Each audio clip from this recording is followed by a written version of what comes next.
NTV జర్నలిస్టుల arrest చేయడాన్ని తీవ్రంగా ఖండించారు వైఎస్ఆర్సీపీ మాజీ ఎమ్మెల్యే భూమన కరుణాకర్ రెడ్డి. జర్నలిస్టుల అరెస్టు వెనుక కుట్ర దాగి ఉందన్నారు. గురువు చంద్రబాబును ఆదర్శంగా తీసుకుని రేవంత్ పాలన సాగిస్తున్నట్టుగా ఉంది అన్నారు. ప్రభుత్వ నిరంకుశ ధోరణిని పూర్తిగా వ్యతిరేకిస్తున్నాము అన్నారు భూమన కరుణాకర్ రెడ్డి.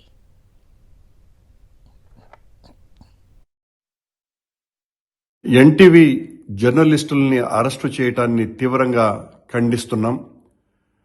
తెలంగాణ ప్రభుత్వం ఎన్టీవీ జర్నలిస్టుల్ని అరెస్టు చేయటం వెనుక కుట్ర దాగి ఉన్నది, ప్రజాస్వామ్యాన్ని బలి చేస్తున్నది అన్నటువంటి అర్థాన్ని సమాజానికి సందేశంగా ఇస్తున్నట్టుగా ఉన్నది. వాళ్ల గురువు చంద్రబాబు నాయుడిని ఆదర్శంగా తీసుకొని పాలన చేస్తున్నట్టుగా ఉన్నది. నిజాయితీగా నిబద్ధతతో పనిచేసేటువంటి జర్నలిస్టుల మీద ఈ రకమైన అరాచక స్వార్థపూరిత నిరంకుశ ధోరణుల్ని మేము పూర్తిగా వ్యతిరేకిస్తున్నాం.